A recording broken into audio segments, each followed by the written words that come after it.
बुलाया था, रखा था, फिर आप उसके साथ डोमेस्टिक वायलेंस भी करते थे। राखी को जब ये बात पता चली, वो लड़की ने जब ये बात बताई कॉल करके, तब आपने जाकर वो लड़की को भी मारा और राखी के पैसे से ही आप उसकी सारी नीड्स पूरी करते थे, ऐसे कुछ था? क्योंकि उस दिन शैली जी जो एनजीओ चलाती है, हमें नहीं पता वो फॉर एन एग्जांपल शैली जी कोई एनजीओ नहीं चलाती है, उन्होंने ऐसे इंट्रोड्यूस किया। अच्छा, पहले वो मैं बोल दूं, सॉरी टू कट, शैली जी कोई एनजीओ नहीं चलाती है। ओके। वो क्या करती है बताऊंगा तो बहुत बड़ा एपिसोड हो जाएगा, मुझे ज़रूरत नहीं है उनके बारे में बताने में, प्लीज़ कंटिन्यू। यस, तो ये रिलेशनशिप्स की जो बात है, और उन्होंने कहा है आपके कई सारे रिलेशनशिप रह चुके हैं और वो हर लड़कियों के कॉल राखी को आते थे आपके अगेंस्ट, इसके बारे में आप क्या कहना चाहते हैं? जितना भी आपने मुझे अभी बताए एलिगेशंस राखी सावंत जी के बारे में, क्या आपके पास एक का एविडेंस है कि मैं राखी के पैसे लेके ईरानी पे किया? एविडेंस है? मैं उसको मैंने ईरानी लड़की को मारा था, आपके पास एविडेंस है? क्या मैंने राखी को मारा था? आपके पास एविडेंस है? नहीं ना। Just let me answer it properly. आपके पास कोई भी चीज़ों का एविडेंस नहीं है। अभी वो एपिसोड मैं आपको बताता हूँ क्या था। सबसे पहले ईरानी गर्लफ्रेंड ने मेरे पे कंप्लेंट किया था कि मैं उसकी गर्लफ्रेंड हूँ पिछले 5 साल से। am I right? आपको ये पता है? तो 5 साल पहले मैं राखी को जानता था क्या कि राखी मुझे पैसे भेजती थी 5 साल पहले? करेक्ट। सबसे मेन पॉइंट, ईरानी गर्लफ्रेंड मेरी गर्लफ्रेंड थी ही नहीं। वो एक गरीब, ईरान में बहुत कुछ क्राइसिस चल रहे थे, बहुत ज़्यादा क्राइसिस चल रहे थे ईरान में।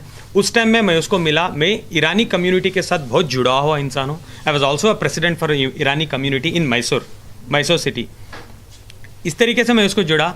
6-7 महीने में उसको जानता था। एक फाइन डे मुझे कोलंबिया एशिया हॉस्पिटल मैसूर 2018 में मुझे कॉल आता है, पता चलता है कि वो लड़की एडमिटेड है, तुम्हारी दोस्त है वो एडमिटेड है। मैं जाके फ़ौरन जाता हूँ, एज अ दोस्त या ह्यूमन बीइंग में जाता हूँ और मैं पता करता हूँ क्या होता है। She had committed suicide by eating clonazepam tablets 20। जो भी मैं कह रहा हूँ, प्लीज़ आपको डाउट है तो इस लास्ट के बाद बोलना आदिल पूरे एविडेंस है। I have every evidence. जो एविडेंस मेरे पास नहीं है मैं उसके बारे में बात ही नहीं करूँगा। आप प्लीज़ उसको झूठ भी कंसिडर कर लेना अगर मैं नहीं दूँ तो। ये सारे एविडेंस हमने मैसूर कोर्ट के सामने भी रखे और एक कॉपी में दिखाऊंगा भी। 20 क्लोनाज़ेपाम खा चुकी थी। मैं जाके पहुंचा, मैं उसको अंडरस्टैंड किया कि क्यों ऐसा किया। तुम तो मुझे 2 दिन पहले मिली थी मेरे आइसक्रीम पार्लर, मेरे रेस्टोरेंट में। I had a very nice restaurant in Mysore उस टाइम में। तो मुझे उसने बताया कि ईरान के क्राइसिस चल रहे थे। वो सच था, ईरान के साथ क्राइसिस चल रहे थे। उसकी माँ बीमार थी और उसके फीस 1 साल से पेंडिंग थे कॉलेज में, और उसके रेंट्स उसके जहाँ रहती थी वहाँ 6 महीने से पेंडिंग थे। तो पूरा मिला के फाइनेंशियल्स उसके सर पे आ गए थे। घर वाला बोल रहा था घर छोड़ दो, कॉलेज वाले बोल रहे थे वी विल रेस्ट्रिकेट यू। तो उसने ये स्टेप लिया।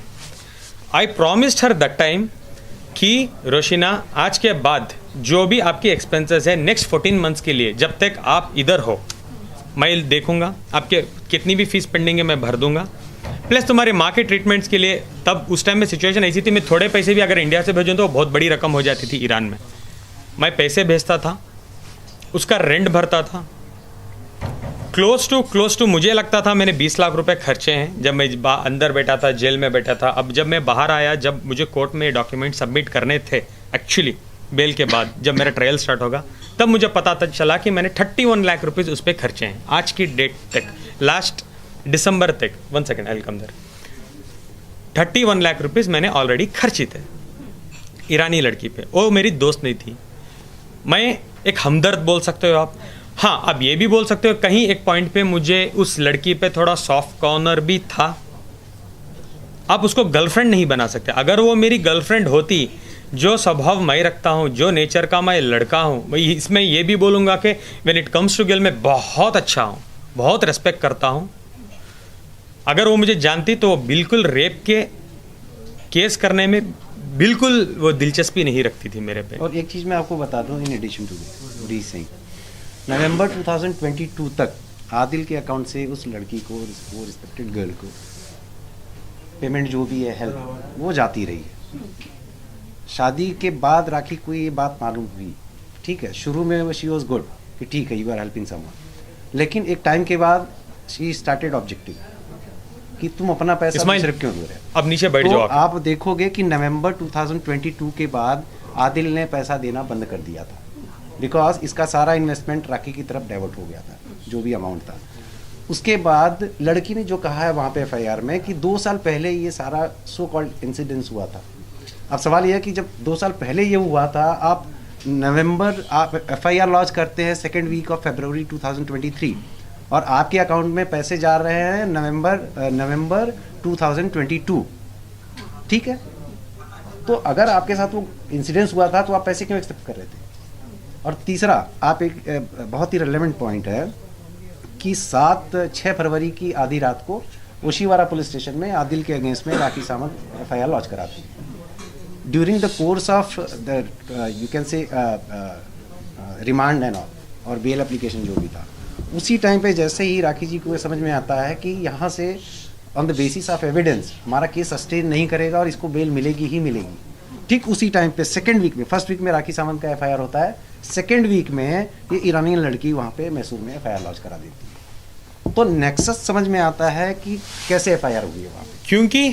क्योंकि जैसे कोर्ट में पता चल जाता है कि आदिल को पुलिस कस्टडी जब वो लोग आके मांगते हैं 21 दिन की पुलिस कस्टडी, जब कोर्ट जुडिशियल कस्टडी दे देता है, just to clear this point, जैसे मैं जुडिशियल कस्टडी में जाता हूँ मैं बेल अप्लाई कर सकता हूँ, जैसे उनको पता चल जाता है तो हम लोग एक जीत हासिल कर चुके थे। इमीडिएटली 8 तारीख को राखी जाती है मैसूर, मेरे पूरे दुश्मन इकट्ठा करती है, प्लस ईरानी लड़की को जाके मिलती है और बोलती है 3 लाख रुपए कैश भी देती है और बोलती है मैं तुम्हें स्टार बनाऊंगी,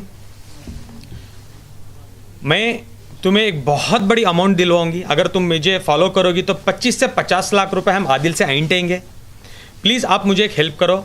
उसे मैसूर सिटी पुलिस कमिश्नर के पास लेके जाते हैं, आप लोग देखे होंगे वो कमिश्नर को मिली थी, जाके मिलके एक एफआईआर लॉन्च करवाते हैं 376 रेप। उसमें उसने ही लिखा है कि मैं आदिल को 5 साल से जानती थी, आदिल ने मुझे 1.5 साल पहले आके रेप किया है, तो 1.5 साल तक तुम क्या चने खा रही थी क्या कंप्लेंट देने का? 7 तारीख को मेरी एफआईआर हुई है, तुम आके 10 तारीख को केस कर रहे हो यार।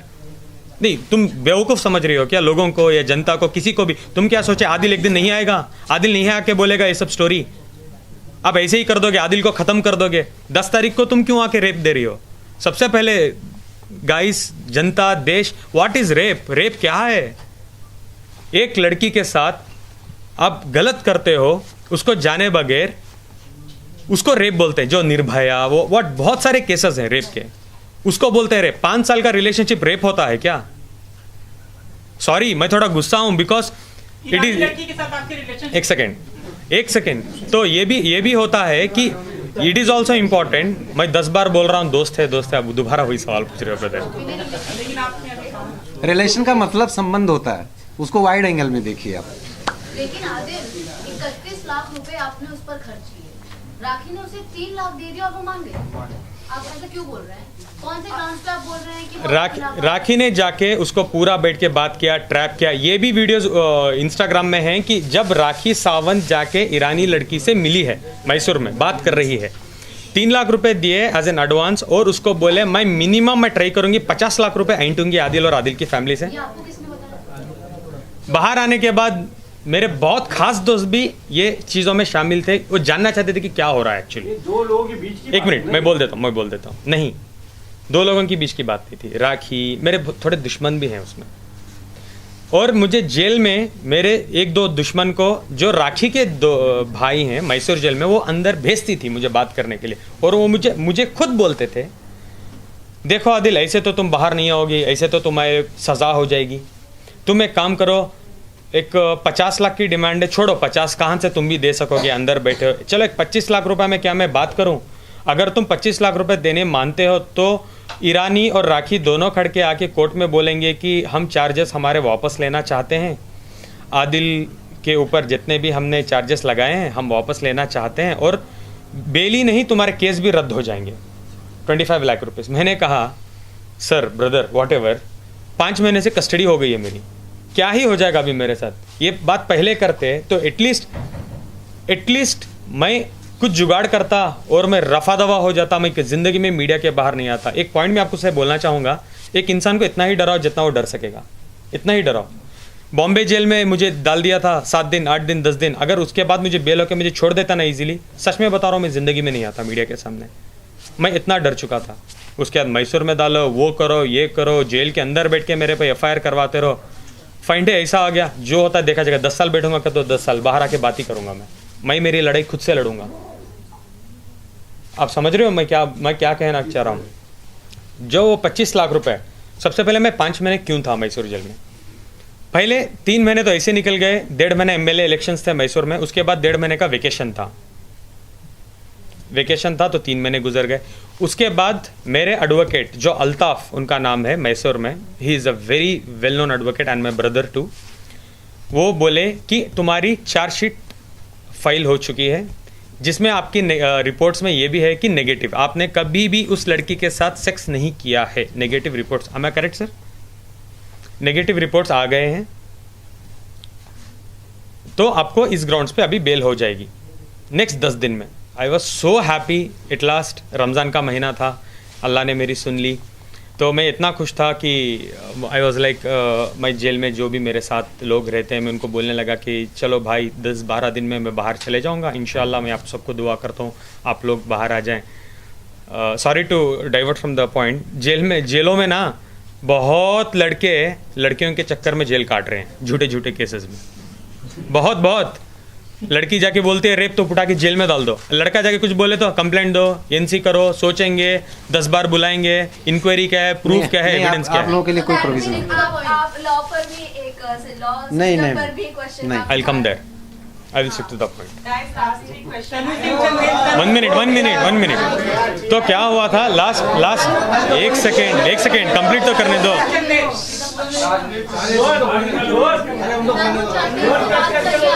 अब रेप का कट करके तनु पे जाऊं क्या? I will finish this.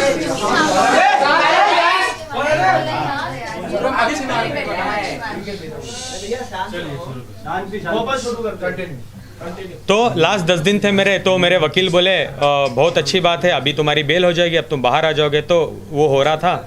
उसके बाद क्या हुआ, सडनली एक बंदा आते हैं जेल के अंदर एंट्री लेके, राखी के सो कॉल्ड ब्रदर हैं वो, मुंह बोले राखी के तो बहुत भाई हैं, वो तो छोड़ो 1000 की तनख्वाह में है, भाई भी बनते हैं, वो छोड़ भी देती है।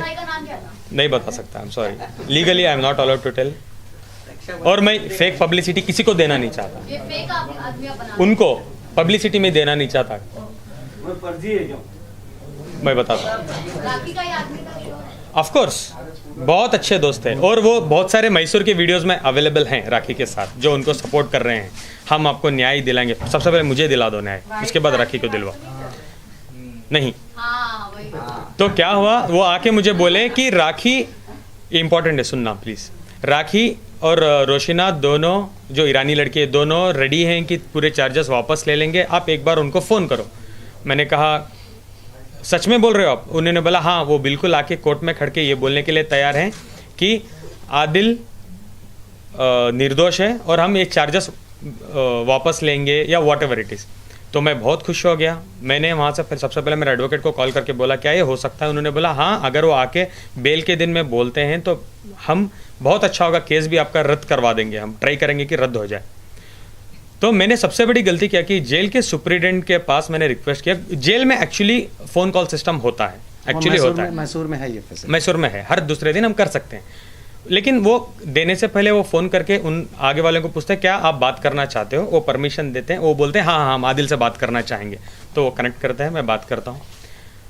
राखी जी मेरे से 10 मिनट बात करती है, और ईरानी गर्लफ्रेंड जो लड़की को भी लेते हैं, कॉन्फ्रेंस में लेते हैं, सो कॉल्ड गर्लफ्रेंड करके ही तो एफआईआर दिया था ना, इसलिए एफआईआर में तो वही लिखा था ना। एक्चुअली आप लोगों ने इतना रिपीट कर दिया ना तो प्रॉपरली उन्होंने बात कर रहे थे फ़ोन में, तो properly they were talking to me कि क्या हुआ, छोड़ो, हम चाहते हैं रमज़ान का महीना है, आप बाहर आ जाओ, आप ईद आपके पेरेंट्स के साथ गुजारो, हम बिल्कुल चाहते हैं आप बाहर आ जाओ। I was very happy. तो मैंने कहा ठीक है 12 तारीख को मेरी डेट है, आप आओगे? बोले कि हाँ हाँ हम लोग आने वाले हैं। मैंने डिस्कनेक्ट किया, दोबारा मैंने वकील को कॉल करके बोला, उन्होंने बोला ठीक है 12 तारीख को आ रहे हैं, वेल एंड गुड। 12 तारीख एंड ऑफ द डे आ गई, 7 दिन बाद थी 12 तारीख। आई वॉज सो एक्साइटेड, जितने भी मेरे कपड़े वपड़े जो भी मेरी चीज़ें थे, I collected in a bag, मैंने तैयार रखा, बिकॉज मेरी रिहाई का टाइम है। 12 तारीख को शाम को मैं जाता हूँ, मेरे वकील को कॉल करके बोलता हूँ, मुझे पता चलता है मेरा वकील मेरे पे चिल्ला रहे हैं और बोल रहे हैं तुम पागल हो क्या, तुम वो हो, तुम ये हो। बोल रहा हूँ क्या हो गया? बोल रहे हैं वो लोग आए थे, जो लड़की है ईरानी लड़की, वो आई थी, लेकिन उसने बयान दिया कि उसने तुम्हारे पे एक एडिशनल एफआईआर किया है, सेइंग कि आदिल फ़ोन इस नंबर से फ़ोन करके मुझे थ्रेट कर रहा है, मैं बाहर आके मारूंगा, कुचल दूंगा, जान से मार दूंगा। एक और एफआईआर मेरे पे लॉन्च होता है। जैसे वो नेगेटिव रिपोर्ट देते हैं जज को कि आदिल को आप बेल दे सकते हो, रिपोर्ट्स नेगेटिव है, जज साहब बोलते हैं ये तो ठीक है, लेकिन उन्होंने ये फ़ोन किया है, ये इस ग्राउंड्स पे मैं बेल नहीं दूंगा, प्लीज़ आप हाई कोर्ट जाओ। Without any evidence? एविडेंस तो था ना, लीगल सुप्रीडेंट का नंबर, गवर्नमेंट नंबर था। जेल में से जब बात कर रहे हो तो जो सुप्रिटेंडेंट या जो भी तभी जो भी ऑफिसर बैठता है वो उसके सामने ही आपकी बातचीत होती है, राइट? कॉल पर Of course, आप हाँ। ऐसे ही तो हाइड करके बात नहीं कर बिल्कुल। सकते। हाँ। तो उस वक्त वही टाइम पर जो भी वहाँ पर ऑफिसर थे जिसके सामने आप बात कर रहे थे, प्रेजेंट ऑफिसर के सामने, क्या उन्होंने भी कोई आपके लिए गवाही नहीं दी कि गवाही- ऐसी बात नहीं इनफैक्ट है? क्वेश्चन भी वही है ना, नहीं, कि गवाही तो देंगे सर, सॉरी। जेल अथॉरिटी के सामने हम किसी को धमकी कैसे दे सकते हैं? एंड सबसे बड़ा सवाल यह है कि जेल अथॉरिटी हमको अलाउ ही नहीं करेगी।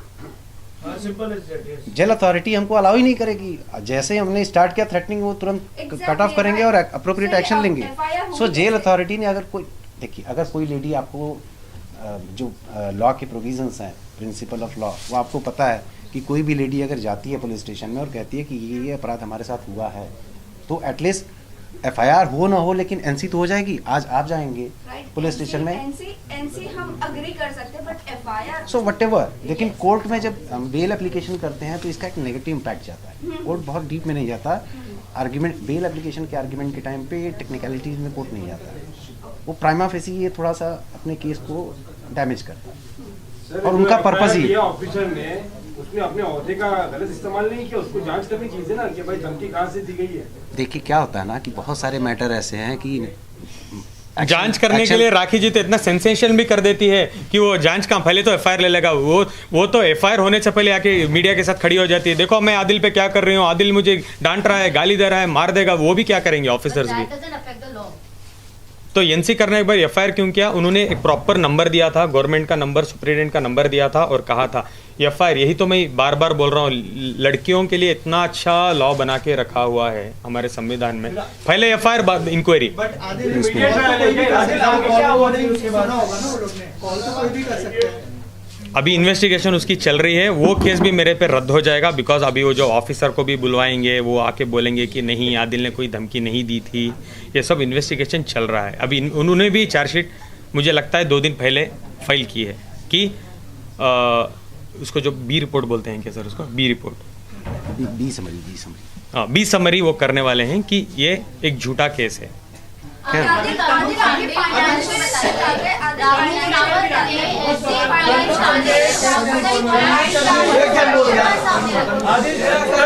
वन बाय वन तनु चंदे का क्या रोल था? बोलो। आपके काफी सारे वॉइस मैसेजेस इंस्टाग्राम चैट